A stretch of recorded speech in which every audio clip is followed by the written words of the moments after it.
Yeah, it was a cool episode. I'm tired of you.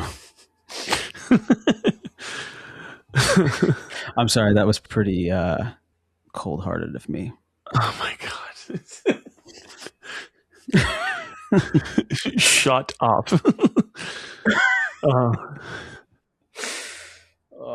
Don't be so frosty, dude.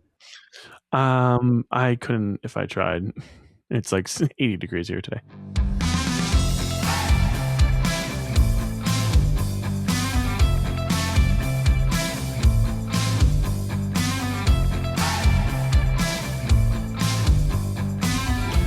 Hi, I'm Luke.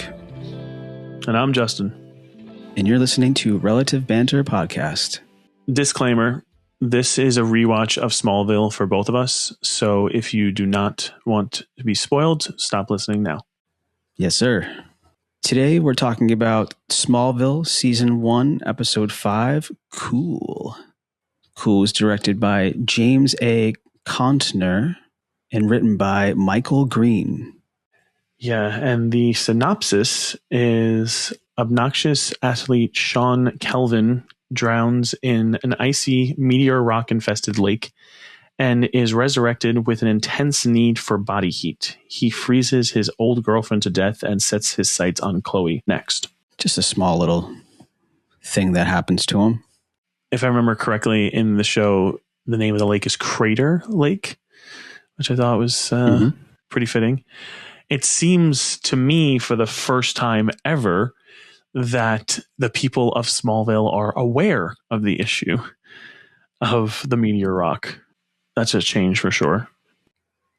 Can we just talk about that opening shot, though, of all the meteor rock at the bottom of the lake? Because, I don't know, that gripped me.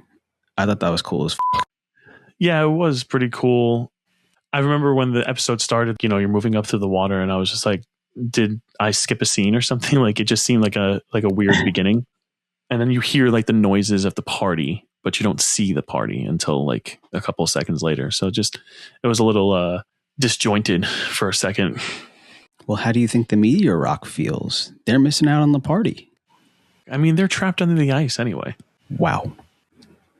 That's cold, dude. No, it's cool. We're going to keep making as many puns as the show did. Yeah, there was a lot of puns. In fact, like you saying it's cold, like that's one of the things that Whitney says at one point to Sean when he's talking about hooking up with Chloe and how it's just another notch on his belt. Wow, right on the nose. Yep. What are you, from an ice planet? Yeah, that's what I was getting at. Is like it's also funny because like you would think the meteor rock would thrive in ice, considering it came from an ice planet. Well, clearly it did, since that's how Sean got his power. Yeah, but it's still trapped down there.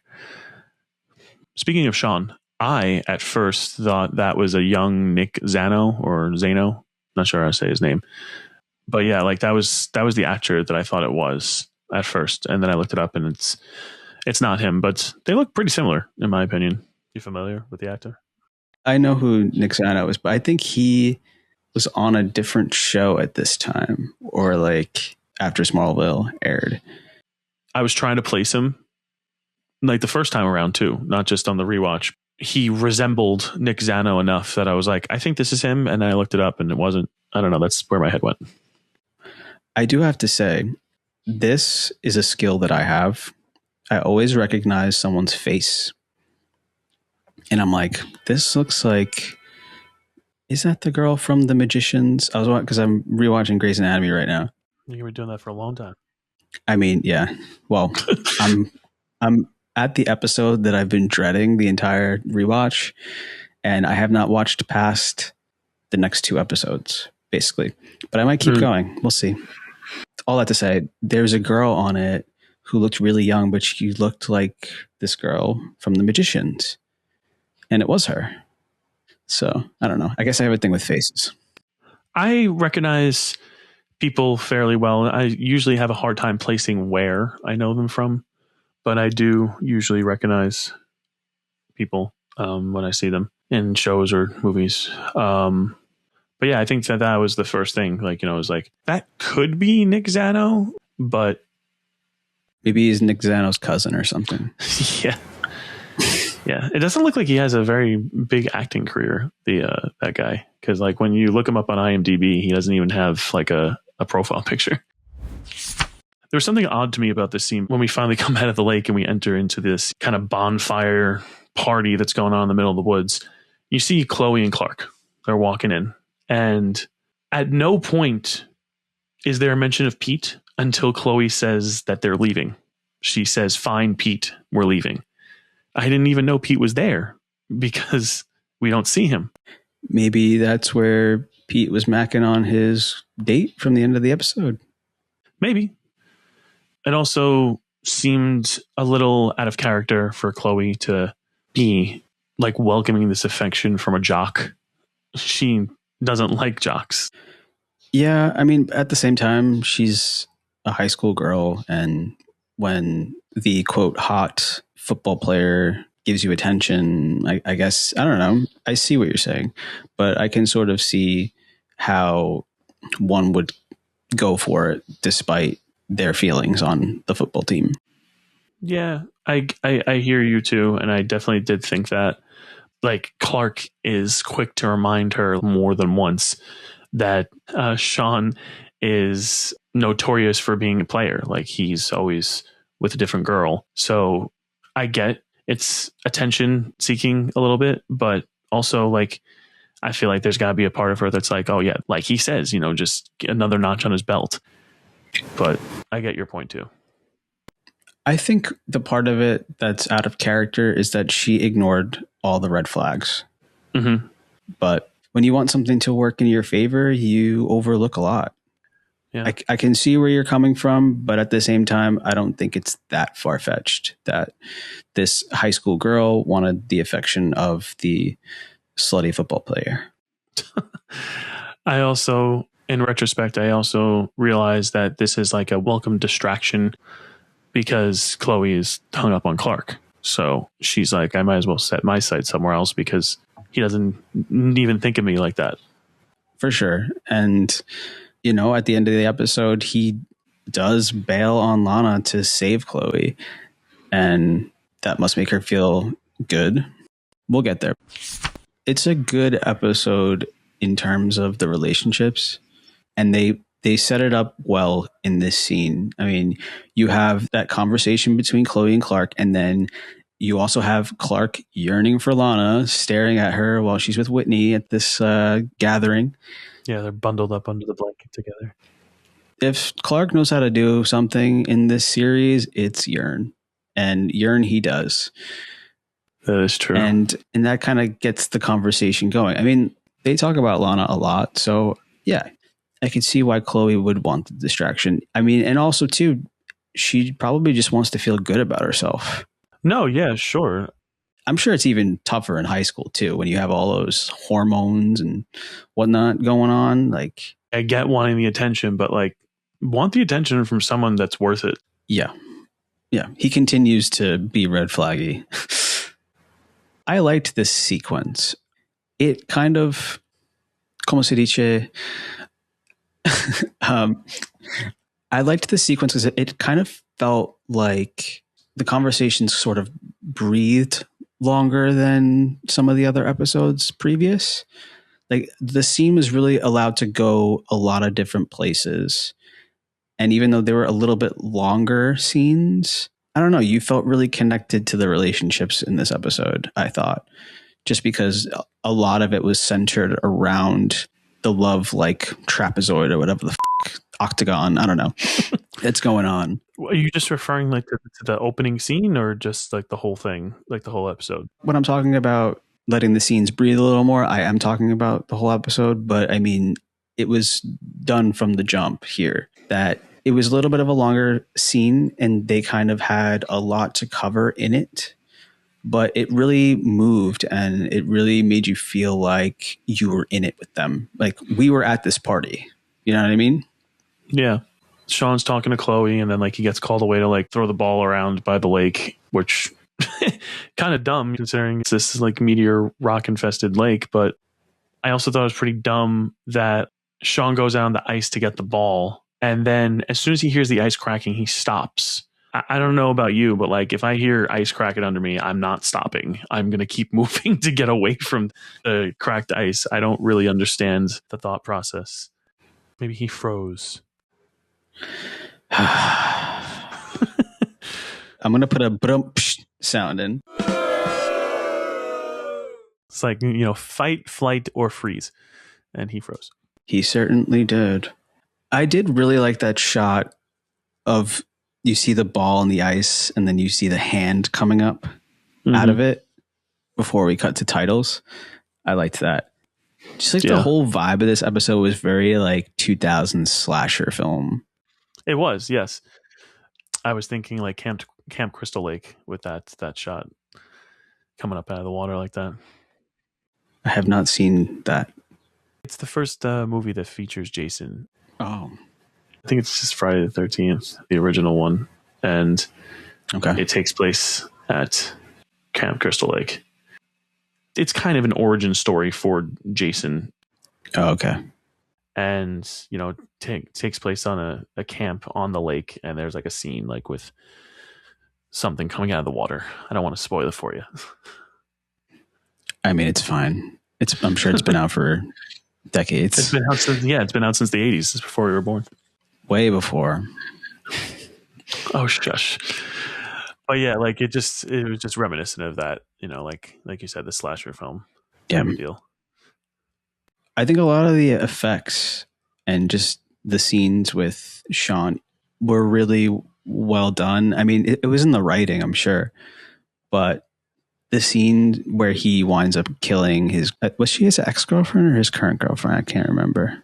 No, she was an ex. Okay. That's kind of seemed like to be his thing, is that he like broke up with people, but didn't burn the bridge, or tried, to not burn the bridge, like, and just wiggle his way back in.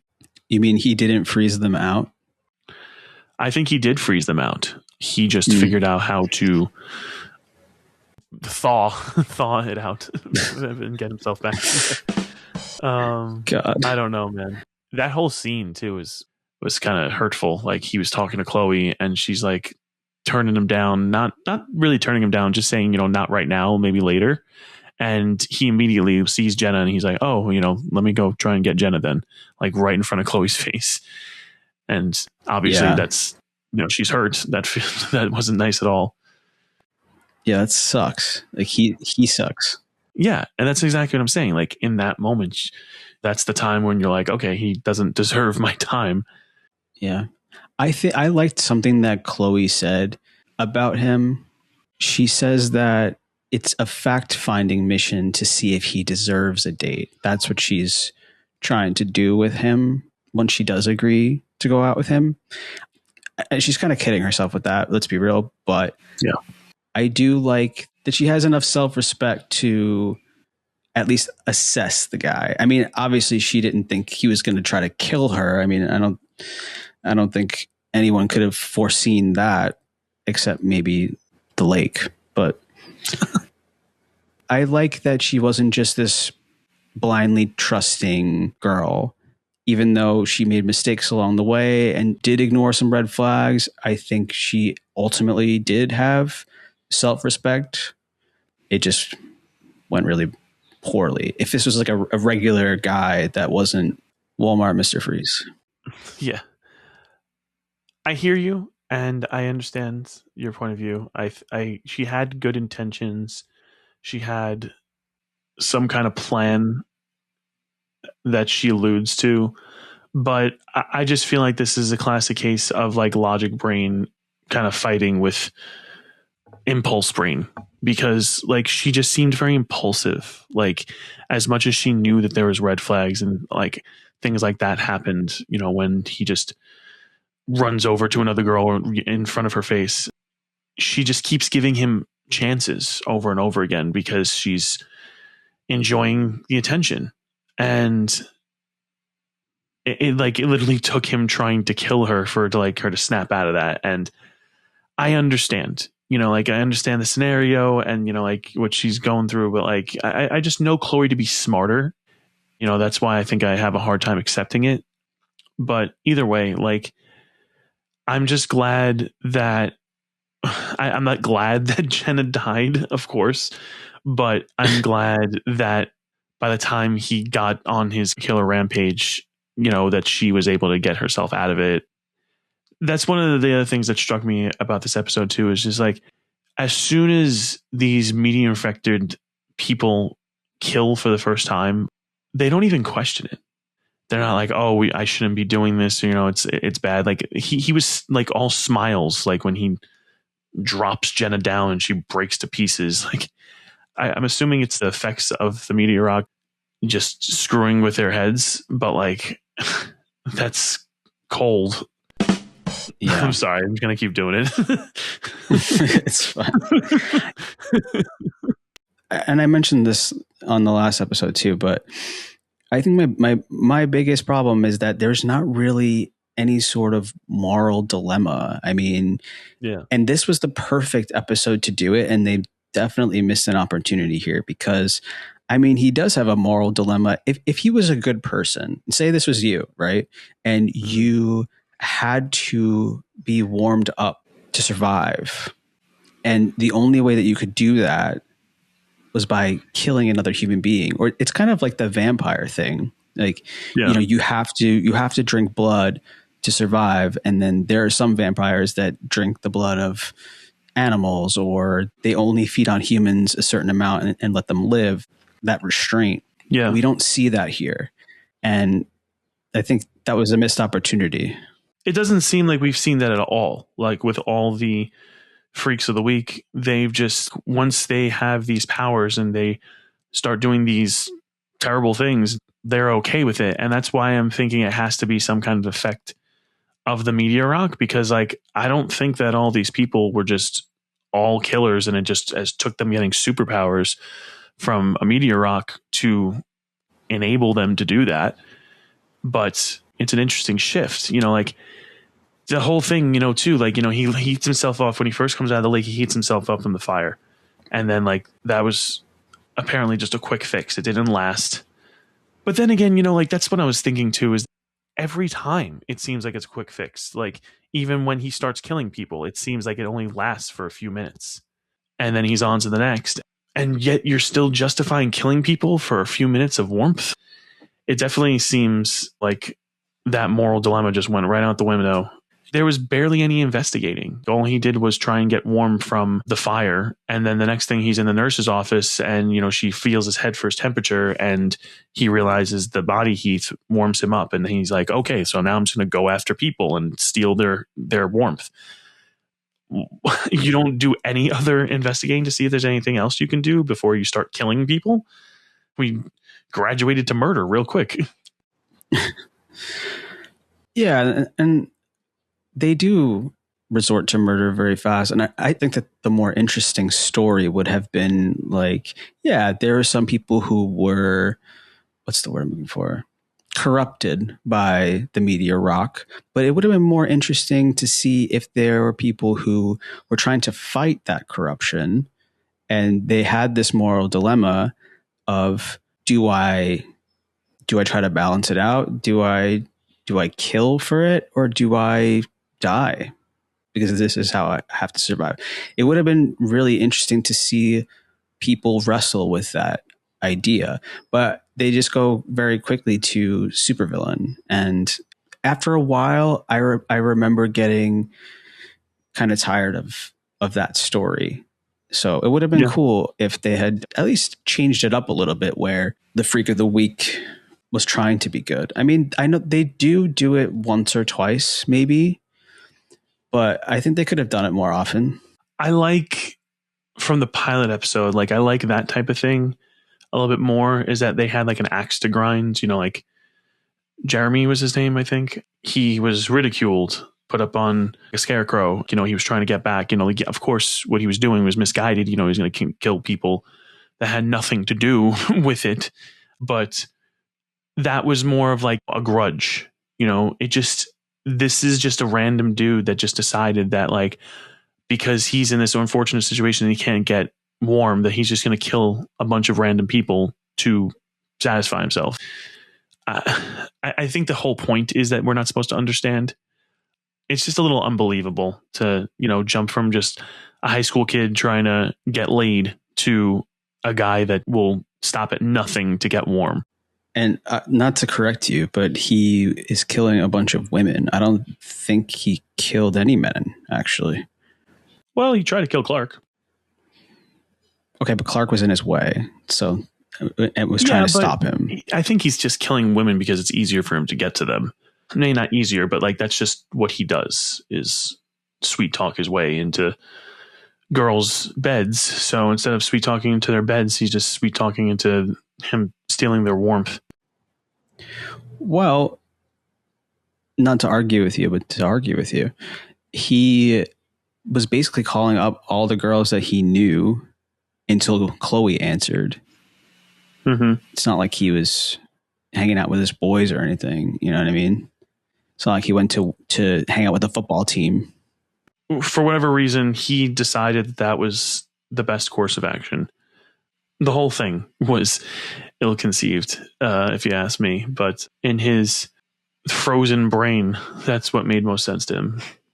That makes you think about the science of it, but it is a fantasy show. So my favorite thing is that everyone in this episode suddenly started using candles. Like everyone had like 50 candles in whatever room they were in, like Jenna in the bathroom. Mm-hmm. And then when basically he steals the electricity of the town, there's like 50 million candles in the mansion. I don't know. I just thought it was funny. It is a typical thing, like when the power goes out, you do see a lot of people with candles. But I get your point. Like it definitely is something that they kind of overdid a little bit. I think it was more for the effect. The light would just go out, and turn to ice like he did to everything. Right. He was doing that with literally everything. The generator, anything he touched just turned to ice. Mm-hmm. It was also interesting that things turned to ice even when he was like warmed up. Yeah. I really liked. Okay, let me back up a little bit. The scene in the shower with Jenna, mm-hmm. I remember from when I was a child, clearly because it was traumatizing. But this episode and the bug episode are what I remember most about Smallville as a child, and the barn. It was really cool when he touched the shower head and it turned to snow. I thought that was a really cool effect. But I also very much remember him turning her to ice and then her breaking and shattering on the floor. I think it was a good use of a shower curtain too. Because, like she's naked in the shower and, this is for all intents and purposes, kind of a kid's show, but like I thought it was well planned to have her like fall into the shower curtain to like cover herself. I thought that was well thought out. Yeah, because they don't even show you her shattering because they can't be too graphic. Yeah. And also the shower thing, very, very slasher. Yes. The things he was doing and the way he was going about it, I can't fathom being in that headspace. I feel like, yeah, the meteor corrupts, but I feel like some part of that was his personality and what he would do before that. He just used what he had to his advantage. Yeah, like is amplifying his darkest thoughts. See, like that, I feel like that's stuff that the show could have touched on, like just the psychology of it, but they didn't. Because I feel like I have a lot of questions about how it all works and what exactly it does. And I feel like, that's probably something Lex would do, would be to try to find the psychology of it. Yeah, maybe. I don't know. But he was too busy trying to turn people into super weapons and whatnot. But I'm just very interested about what personality traits Meteor Rock can amplify and what it can suppress, because it's just an interesting idea. I think back to just like it's episode 5 of the series. Like there's still a lot to be learned. There's still a lot, like I understand having those questions, and I also understand not having all those answers yet, because like there's still a lot of the show to come to answer those questions and figure out more about how these things work. But they don't. But yeah, Yeah, well, I mean, you can't answer every single question. Be going on forever, but I I'll do still think, complain about it. of course, but I'm saying, like, like at this stage of the game, I definitely understand that there's going to be some unanswered questions. When we get to later on and there's still some unanswered questions, then I definitely agree that, that's something that could have been addressed. But, choices were made. So Shawnee boy, he Yeah. keeps on being cold to these women and eventually invites Chloe to the school pool, as one does. That whole scene was kind of weird to me. She agreed to, like, go get some coffee with him, right? And she's like working late at the torch, and he lures her to the pool with like flower petals. And I know I have, the suspension of disbelief, but like, come on, Chloe, you think the guy that you just met and is being nice to you, that ran away to talk to another girl, is going to do a bunch of like flower petals down the school hallway? It seems so far-fetched. And then she goes into the pool, and the first thing out of her mouth is like, I'm not going skinny dipping with you. Like, her mind is going places that I feel like Chloe, as a smart person, would not, like, she might think that of them, but she wouldn't consider it. Like, she might identify it in someone else. But there was just so many times where I was just like, really, Chloe? I think also she was a little bit plot driven because it had to be someone that Clark cares about, and True. they have to lure her to a place with a lot of water. Maybe they could have given her a different excuse than like coffee, but I don't know. It was just like strange to see them by the pool. Yeah. But I think the biggest what the about that scene was that Chloe doesn't see Clark yeet Sean across the ice pool. Yeah. I mean, she was kind of busy. Like, she was frozen in the pool, and I'm sure that hurt, and she was trying to get herself out. I mean, I feel like I would still recognize that someone was being thrown across an entire room, but that's just me. Yeah, I agree. But like, I think the idea is saying like, oh, well, she's a little preoccupied right now, so this is why she doesn't notice. Although I do agree that it's hard not to notice. We're just going to question that people are just supposed to accept in this type of show. Or complain about it on a podcast.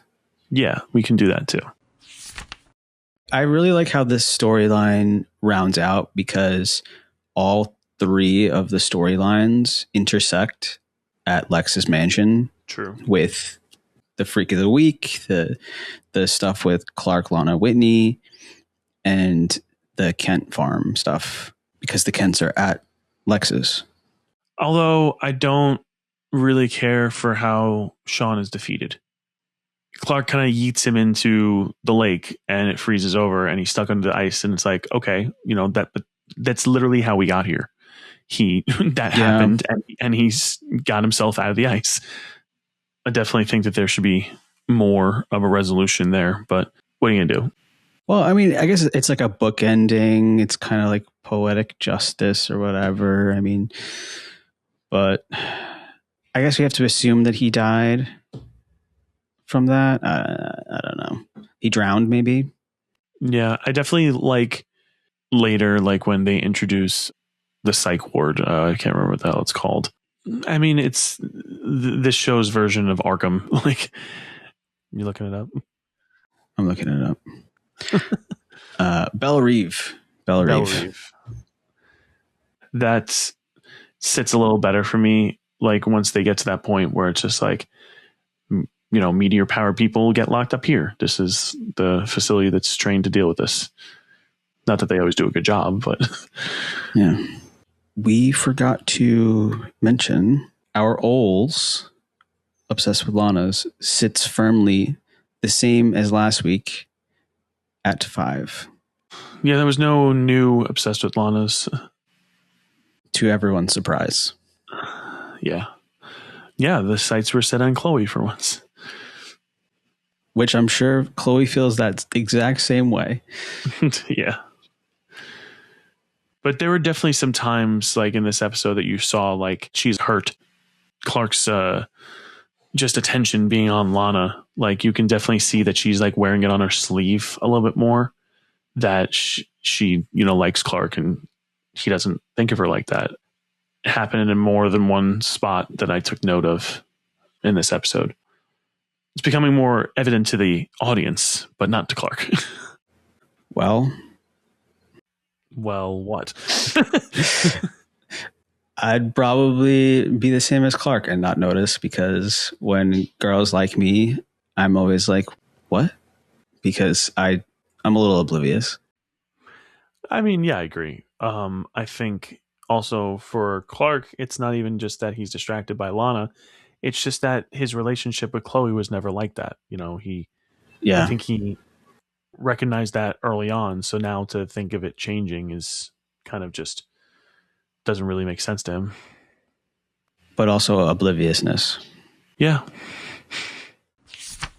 I want to know how the city got the power back, because that man just like electrocuted himself by like the power grid. This actually happens later, but Lex is like always like anytime something like this happens, like I flew in the specialist from Metropolis. It's usually, related to like medical stuff, but like he's always flying in people like the best of the best. I wouldn't be surprised if specialists in electricity this time. But apparently Clark's warmth feels real good. It was interesting to see him the first time Sean goes after him, like the same effect kind of happens, he turns blue, and he's like frozen there, and then he overcomes it, and then later when they're fighting, like Sean warms up again, but like Clark doesn't freeze again, so it's almost like his body adapted to fighting against it. Yeah, I did like that Clark wasn't immune to his power. I like that. Yeah, that we see that even though he's strong and obviously he's Kryptonian, he is not infallible. So I liked that. Yeah, I agree. It officially wraps up with Chloe putting none other than a candle in front of Jenna's shrine at the school. One that doesn't freeze. Yeah, it's pretty sad. Yeah, she didn't even do anything. I know. You think about like how often does it happen that someone that you go to high school with dies? I mean, in this show it happens a lot, but yeah, half their graduating class is gone. Yeah, it's pretty terrible though. So on to like the second test kind of storyline is like Clark and Lana having this like non-date, as they keep calling it. I love the setup with this. Lex has been very like sarcastic and kind of like talking Clark up, but like he's pretty blunt in this episode, saying like, yeah, Lana, like, why are you with this jock? He keeps letting you down and you don't have anything in common, and kind of just outwardly says, just date Clark instead. And it's interesting to see that like it does make her think, like she has that like thoughtful look on her face, especially after Whitney lets her down and says that he'd rather go, watch a pay-per-view fight with his friends than spend a weekend in Metropolis with her. Well, that's not what happens. He forgets. He forgets to prioritize his not girlfriend. To defend Whitney, but he doesn't get his money back and go to Metropolis with her like they planned. Yeah. The way that it was laid out too, to me, seemed that like they had their plans first, and then he forgot about their plans and made plans with his friends. So what you should do in that moment is be like, oh, well, I made plans with my girlfriend first, sorry guys. But he doesn't. He's, he makes it pretty clear that even though he double booked, that him spending time with his friends is more important to him. And that didn't sit well with me. Like, she doesn't deserve that. What bothers me about that scenario the most is that I think it was just by the way that she was talking about it. Lana was obviously excited and wanted to share something that meant something to her with her boyfriend. And then he didn't prioritize it. I know. That's pretty much what I'm getting at. And that's also what Lex was getting at. That like, Yeah. he's not interested in things that she's interested in. And that's not the way it should be. Like, Right. if she was as important to him as he says she is, then he would make time for those things. And he's not doing that. Yeah. I can't see Whitney sitting at a coffee shop reading Russian literature. There is something, though, I just want to quickly highlight in that scene between Lex and Lana at the coffee shop. Lex doesn't expressly say that she should be with Clark. He says, I just think you're with the wrong guy. And it could be interpreted that he means himself. Yeah, but I think it's implied that he means Clark because he keeps kind of poking that into the conversation. So I get your thought process, and I do, I did wonder a little about that as well when it was said, but I think the ultimate thing is that he's referring to Clark. And it's kind of supported by the fact that when Clark does show up, the first thing he says is like, here, take these concert tickets, go ask her out.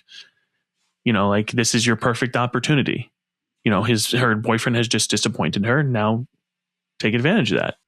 It's very cool that it's a Radiohead concert. Yeah, the fact that Clark and Lana both like Radiohead. Good taste. Mm-hmm. So apparently, so does Lex, because he just happens to have Radiohead tickets that he parts with so easily. Yeah, he's like, oh, I got tons of Radiohead tickets. No problem, Clark. I could fly out to see them in Europe if I wanted to. He says that he's like the little brother he never had. Which is a lie. Which is a lie.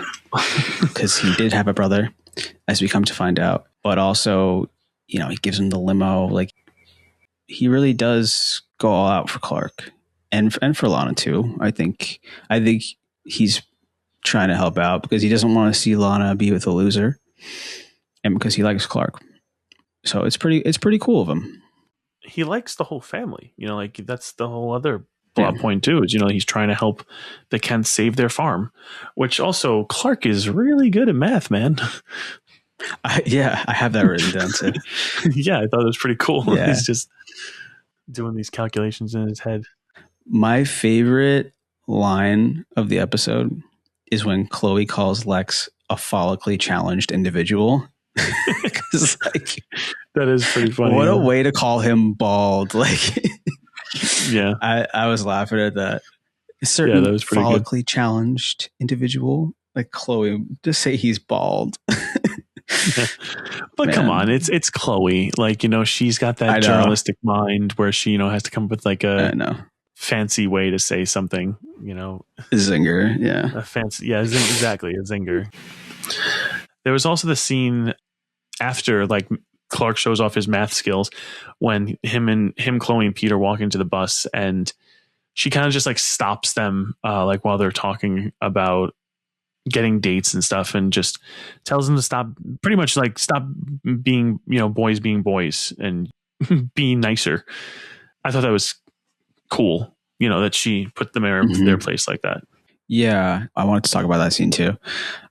First of all, Pete mentions his sister, who we never hear of again. And then sister. Yeah, he mentions his sister. I was like, sister?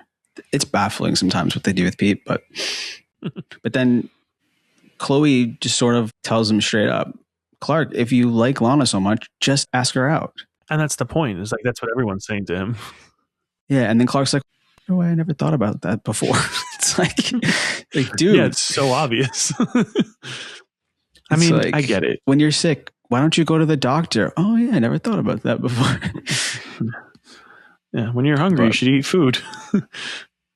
I'm so hungry right now. But yeah, food does not exist. You should be. For the next 30 minutes. But yeah, back to Lana and Clark. I feel like he panics when he asks her out and he goes, just as friends. Well, because I think he saw that she was about to say no. To me, it seemed like she was going to say no, because she was like, it sounds like you're asking me out and I have a boyfriend. And then he says as friends, and she's like, oh, well, in that case. But then it's so funny because, like, similar to how you said, like, how Chloe's kind of kidding herself before, they are kind of kidding themselves because it feels like a date. You know, they're being very playful with each other in their conversation in the car. And like, she even says it at one point. She's like, this is a little weird. And like how they have to keep explaining it to other people. But whatever. Like, I know I feel this way because I just don't give a shit about Whitney.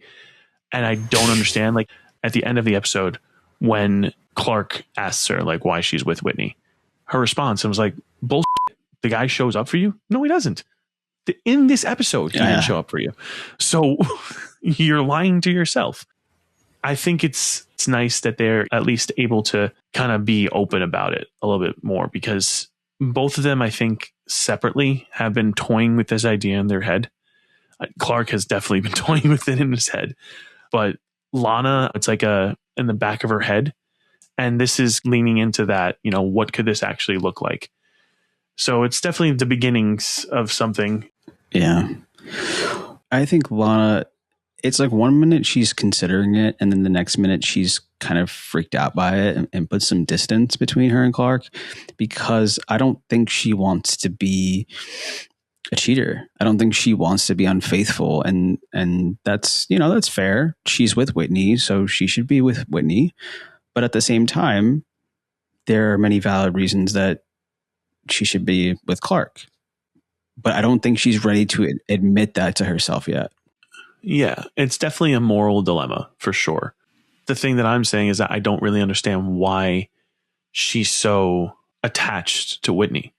Like, I understand the moral dilemma of, you know, like, she does have a boyfriend. I understand that.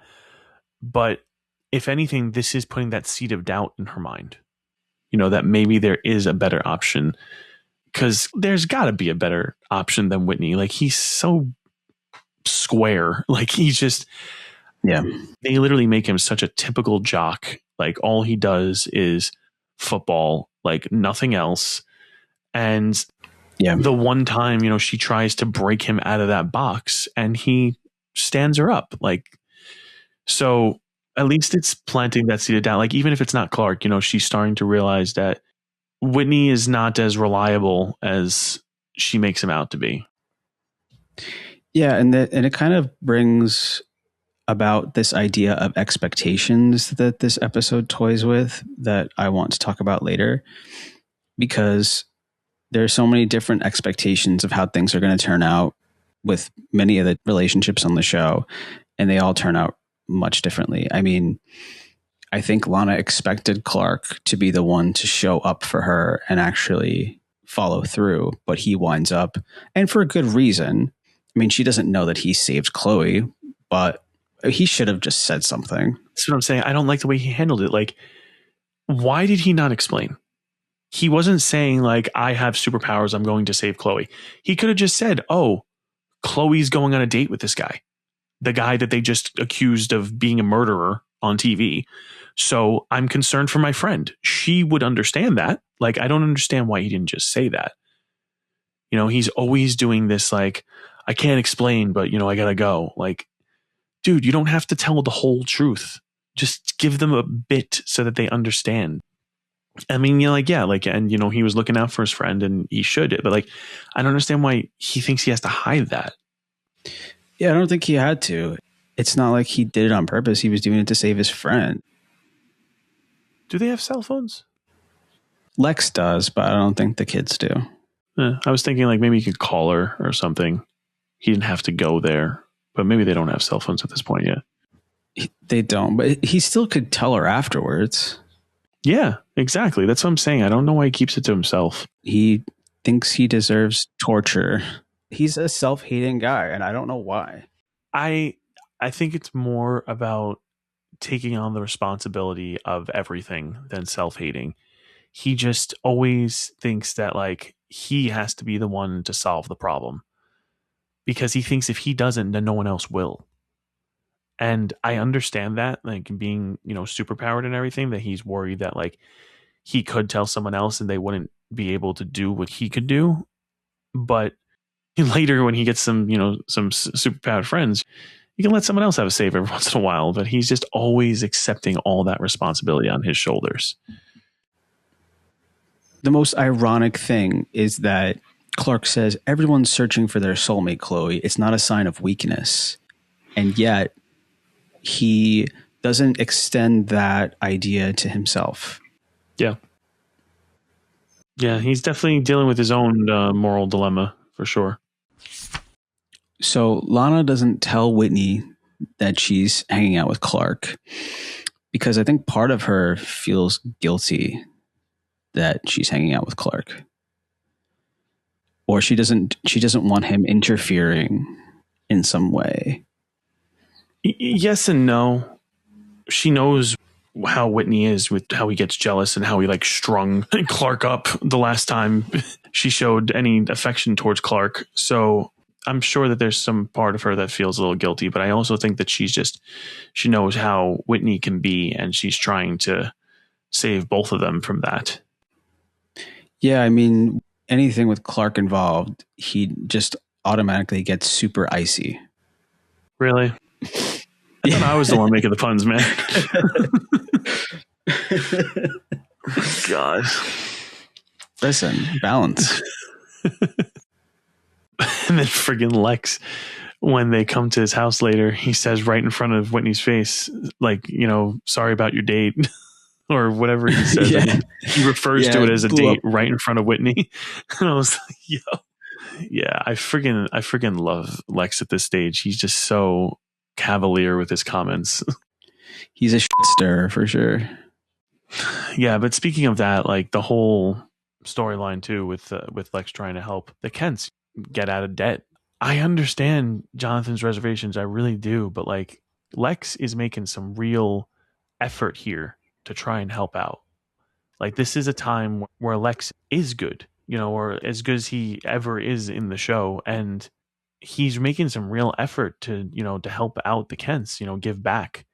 And Jonathan just at every turn is like rejecting it. And like one can say that just him reacting this way kind of plays a part in Lex's downfall, because he's like, if people believe these evil things about me already, why don't I just do it?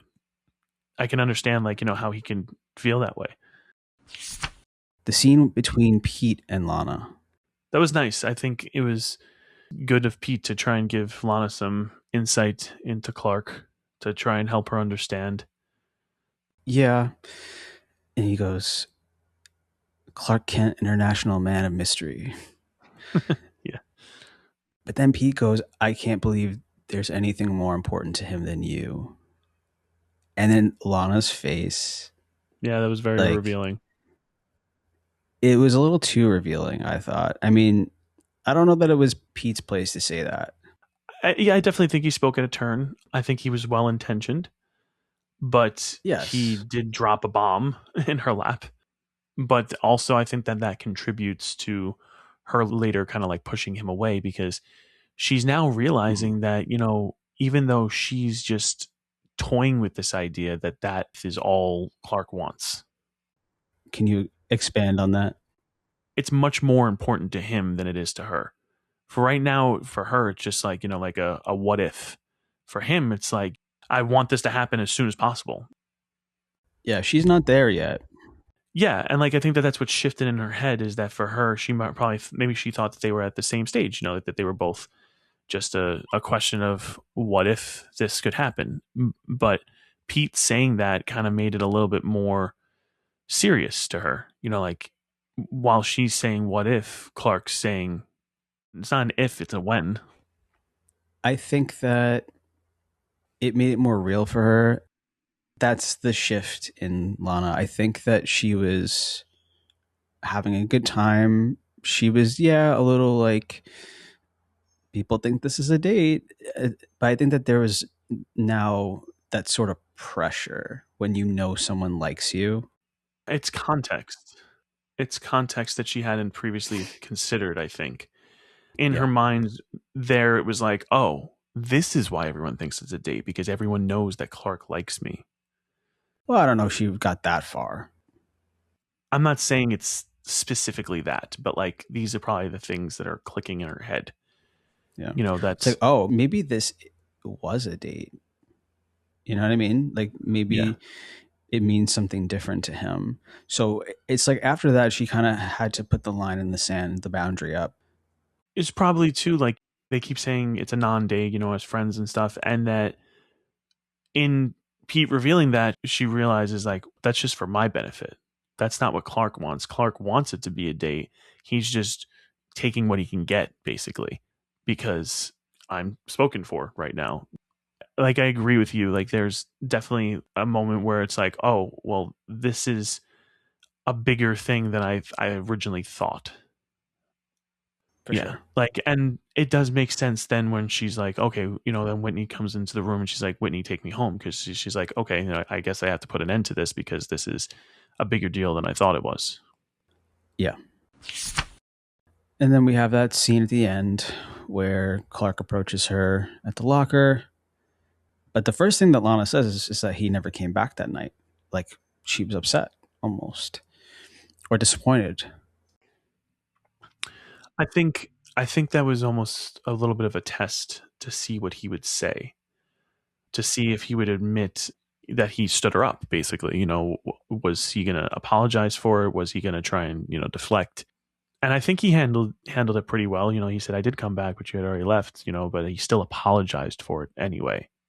He didn't try and like, place the blame on her. He said, I did come back and just a little bit later No. than you had already left. And I'm sorry for the way things went. He didn't offer any explanation, which I still don't understand, but like at least he apologized. And it seemed like they ended on a pretty good note until he asked her why she dates Whitney.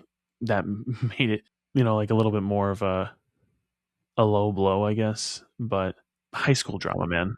And then the most iconic shot and song Yeah, playing. freaking Jewel plays, man. Yeah, man. Like, and him just standing in the hallway as all the students pour into the Mm-hmm. classrooms. The camera pulls all the way back to Standing Still by Jewel. I'm just like, if I had to summarize the 2000s in one shot, it would be That that. was definitely a great music choice. I love Jewel, man. Yeah, I love that song. yeah. There was another song I forgot to mention at the beginning, by Eve Six. That was a cool song Oh, playing at the party at the beginning. might as well talk about the other song. There's also in the shower scene "On Top of the World" by Juliana Theory, which Jenna was singing, which I thought was Yeah, cool. yeah. This show does have its moments with music.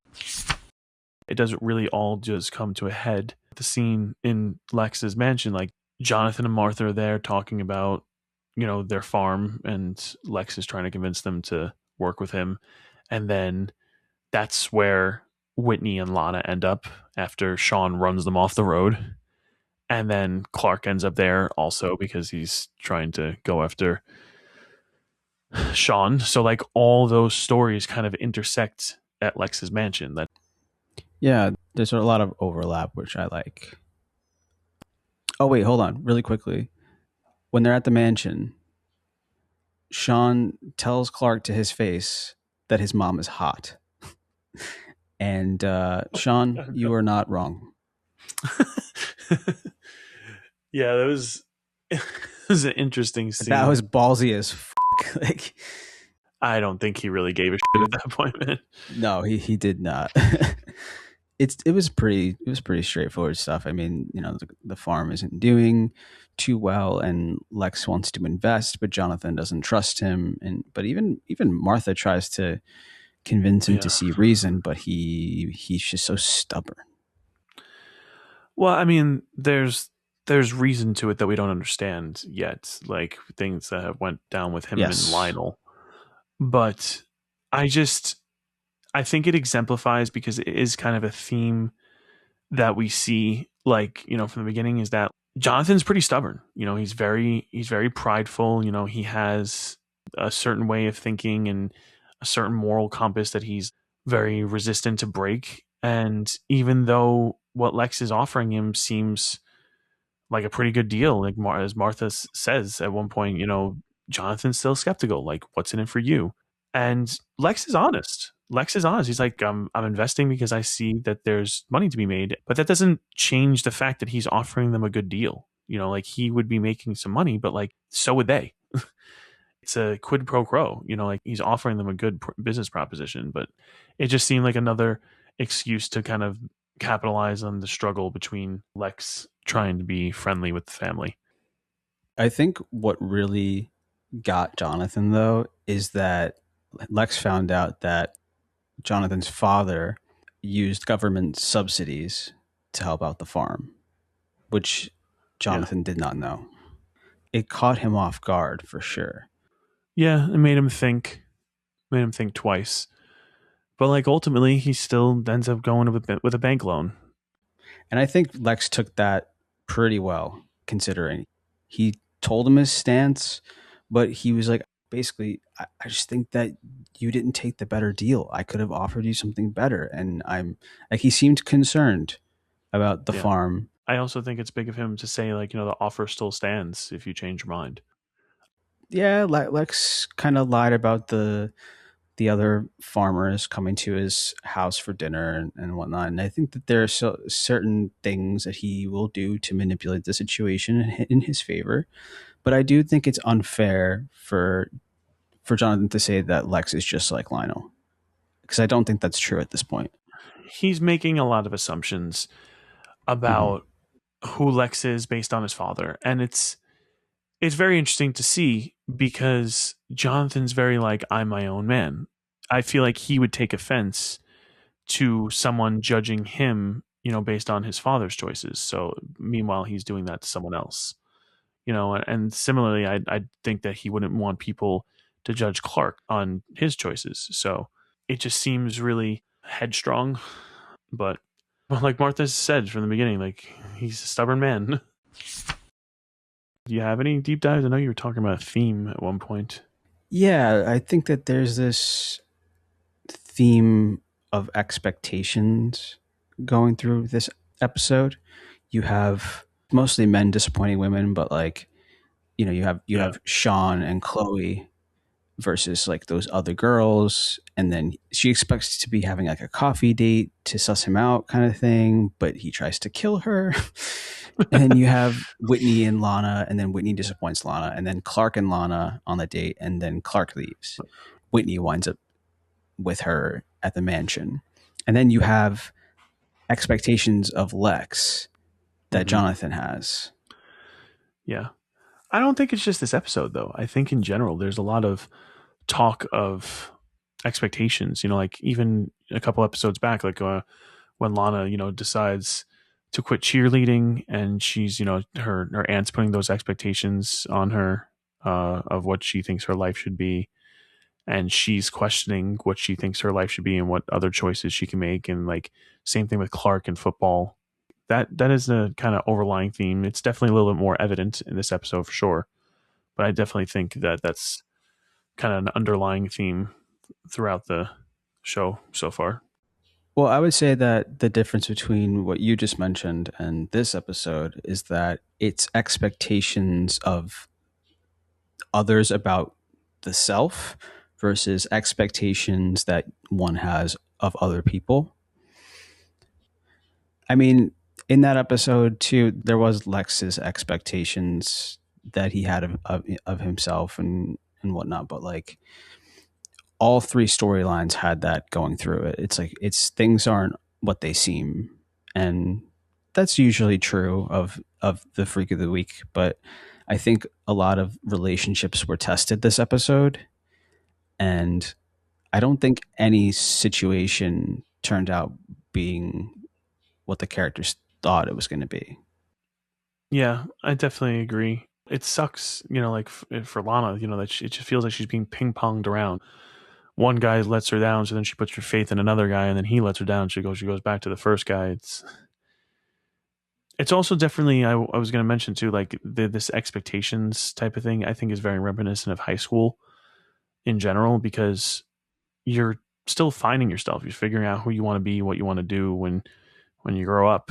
So like that question always seems to be looming at this time in Yeah. their lives. Yeah. I don't know. I was just noticing it a little bit more this episode. Yeah, we already talked about like the kind of symbolism and foreshadowing.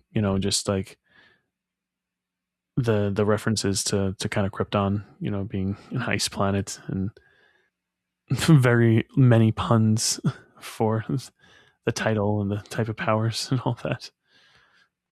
Yeah, and then Chloe says that Clark looks good in blue. You got a favorite scene or shot? I talked about a few of mine. I'm not sure. I have some in mind. The very ending scene with Clark and Lana.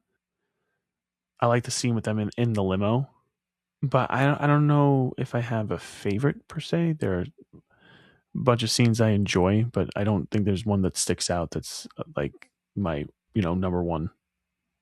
Well, my favorite shot is the last shot of the episode because I don't know, you just can't get better than that pullback of Clark alone to Jewel. I mean, cinema, you know? Yeah. There was a lot of good moments in this episode. I think that's why it's hard for me to kind of narrow it down to a favorite. Yeah, this was a good episode. It was very character focused, relationship focused. Yeah. It was a cool episode. I'm tired of you. I'm sorry, that was pretty cold-hearted of me. Oh my god. Shut up. Don't be so frosty, dude. I couldn't if I tried. It's like 80 degrees here today. Other than the music, any notable 2000s references or culture, anything like that? I don't think. When Chloe was on the laptop, it was like the AOL sound. Yes, I forgot about that. God, that like haunts my dreams. It's like it awoke a sleeper cell in my body. Yeah. But yeah, it was just that. I don't think anything else really. See, hearing like the connect to the internet sound, that brings back bad memories. But like dial up? Yeah, the dial up part of it. But like hearing "You've Got Mail," that's just pure nostalgia. Yeah. I think it's really fun to watch older shows because especially from like the late 90s to the mid 2000s, technology changes so much. I mean, after a while in the 2010s or I guess late 2000s, people start having iPhones and like Blackberries where they have full keyboards and they're texting, whatever. But from the late 90s to the early 2000s is brilliant. Yeah, and I think that's why I had to like question, did they have cell phones? Because like I was like, I know that at some point in the show they have cell phones, but I just couldn't remember if they did at this point. Because I think so frequently when I'm watching like older shows, I'll be like, just call them. And then I realize like, oh, they didn't have cell phones. So, but it's just amazing how quickly those things can be resolved in like modern day stuff. Yeah, so that's why their phone has to be destroyed or thrown out a window or die, run out of battery. Someone has to, destroy a cell tower or like yeah, cell blocker. Unhook their Wi-Fi or something. I don't know. Yeah. Okay, well, I guess that's it for this episode. If you feel so inclined, you can follow us on Twitter at Relative Banter or on Instagram at Relative Banter Pod. And if you have any questions or comments, you can email us at relativebanterpod@aol.com. I still can't get over that. Well, I mean, it's fitting considering we had the AOL sound during this episode. So that is true. Maybe we were the ones emailing Chloe. Who knows? Yeah, we're breaking the space-time continuum to go back and email Chloe. Wouldn't be the first time, Maybe for you. Anyway, join us next time when we discuss Season 1, Episode 6 of Smallville, Hourglass. See you then.